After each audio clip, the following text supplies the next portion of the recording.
ತಡಿ ತಡಿ ಕೈ ತೆಗಿ. ಎಲ್ಲ ನನ್ನ ಪ್ರೀತಿಯ ಬಂಧು ಮಿತ್ರರೇ, ಹೋಮಾಪೋಂ ಜನಶೈ ನಿರಾಶ್ರಿತರ ಆಶ್ರಮ ರಾಜು ನಾಯ್ಕ್ ಕನ್ನಡಿಗ, ಭದ್ರಾವತಿ ಬೊಮ್ಮನಕಟ್ಟೆ. ಈ ಸ್ಥಳದಲ್ಲಿ ಆಶ್ರಮ ಇದೆ. ಇಲ್ಲಿ ಅನೇಕ ರೀತಿಯ ಅನಾಥರು ಮತ್ತೆ ನಿರ್ಗತಿಕರು ರೋಡಲ್ಲಿ ಇದ್ದಂಥವರನ್ನ ನಾನಿಲ್ಲಿ ಸಾಕ್ತಾ ಇದ್ದೀನಿ. ದಯವಿಟ್ಟು ಇವತ್ತು ಈ ವಿಡಿಯೋ ಮಾಡೋಕ್ಕೆ ಕಾರಣ ಏನಪ್ಪಾ ಅಂದ್ರೆ, ಇದೇ ರೀತಿಯಲ್ಲಿ ಇವತ್ತು ನಮ್ಮ ಸಲಾಮುದ್ದೀನ್ ಸರ್ ಅಂತೇಳಿ ನಮ್ಮ ಆಶ್ರಮಕ್ಕೆ ಪ್ರತಿ ವಾರನೂ ಸಹ ಅವರು ತರಕಾರಿಯನ್ನು ಕೊಟ್ಟು ಕಳಿಸ್ತಾರೆ. ಅವರಿಗೆ ದೇವರ ಆರೋಗ್ಯ ಆಯಸ್ಸನ್ನು ಕೊಟ್ಟು ಮತ್ತೆ ಇನ್ನು ಹೆಚ್ಚಾಗಿ ಇಂಥ ಆಶ್ರಮಗಳಿಗೆ ಸಹಾಯ ಮಾಡ್ತಾರ ದೇವ್ರ ಅವರಿಗೆ ಒಂದು ದೊಡ್ಡದಾಗ ಒಂದು ಬಲ ಕೊಡಲಿ ಅಂತ ನಾನು ಕೇಳ್ಕೊಳ್ತೀನಿ. ಯಾಕಂದ್ರೆ ಇದೇ ರೀತಿಲಿ ಎಲ್ಲರೂ ಸಹಕರಿಸಿ ನಮ್ಮನ್ನ ದಯವಿಟ್ಟು ಬೆಳೆಸಿ. ಯಾಕಂದ್ರೆ ನೋಡಿ, ಎಲ್ಲರೂ ಎಲ್ಲೆಲ್ಲೋ ನಾವು ಎಷ್ಟೆಷ್ಟೋ ಖರ್ಚು ಮಾಡ್ತೀವಿ, ಆದ್ರೆ ಇಂಥ ನಿರಾಶ್ರಿತರ ಆಶ್ರಮಕ್ಕೆ ಮಾಡಕ್ಕೆ ನಾವು ಹಿಂದೆ ಮುಂದೆ ನೋಡ್ತೀವಿ.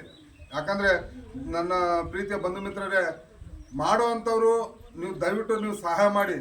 ಮತ್ತೆ ಯಾವುದೇ ರೀತಿಯ ಒಂದು ತಪ್ಪು ಕಲ್ಪನೆಯನ್ನ ಬೇಡ. ಯಾಕಂದ್ರೆ ಇಂಥ ಆಶ್ರಮಗಳಿಗೆ ನೀವು ಮಾಡೋದ್ರಿಂದ ದೇವರಿಗೆ ಸಾಲ ಕೊಟ್ಟಂತೆ ಆಗುತ್ತೆ. ದಯವಿಟ್ಟು ನೀವು ಸಹಾಯ ಮಾಡ್ತೀರಂತ ನಾನು ನಂಬಿರ್ತೀನಿ. ದಯವಿಟ್ಟು ಇದೇ ರೀತಿ ನಿಮಗೆ ಸಹಕರಿಸಿ ನಮ್ಮನ್ನ ನೀವು ಈ ಅನಾಥ ಮಕ್ಕಳಿಗೆ ನೀವು ಒಂದು ಸಪೋರ್ಟ್ ಆಗಿ ಇರಿ ಅಂತ ನಾನು ನಿಮ್ಮಲ್ಲಿ ಕೇಳ್ಕೊಳ್ತೀನಿ. ಯಾಕಂದ್ರೆ ನಾನು ಒಬ್ಬನೇ ಅಲ್ಲ, ಇಲ್ಲಿ ನೀವೆಲ್ಲ ಸಹಕರಿಸ್ತಿರೋಂಥ ನಿಮ್ಮೆಲ್ಲರ ಆಶ್ರಮ ಇದು ನಂದು ಒಬ್ಬಂದೇ ಅಲ್ಲ ಆಶ್ರಮ. ದಯವಿಟ್ಟು ಇಂಥ ಕೆಲಸ ಮಾಡೋದಕ್ಕೆ ದಯವಿಟ್ಟು ನಿಮ್ಮ ಎಲ್ಲರ ಸಪೋರ್ಟ್ ಇರಲಿ, ನಿಮ್ಮ ಸಹಾಯ ನಮಗಿರಲಿ. ದಯವಿಟ್ಟು ನೀವು ಸಹಕರಿಸಿ ಅಂತ ನಾನು ನಿಮ್ಮಲ್ಲಿ ನನ್ನ ಆತ್ಮೀಯಪೂರ್ವಕವಾಗಿ ನಾನು ಕೇಳ್ಕೊಳ್ತೀನಿ. ದಯವಿಟ್ಟು ಸಹಕರಿಸಿ ನಮ್ಮನ್ನ ಈ ಆಶ್ರಮಕ್ಕೆ ಬೆಳೆಸಿ ಅಂತ ನಾನು ನಿಮ್ಮಲ್ಲಿ ಕೇಳ್ಕೊಳ್ತೀನಿ. ಜೈ ಹಿಂದ್, ಜೈ ಕರ್ನಾಟಕ.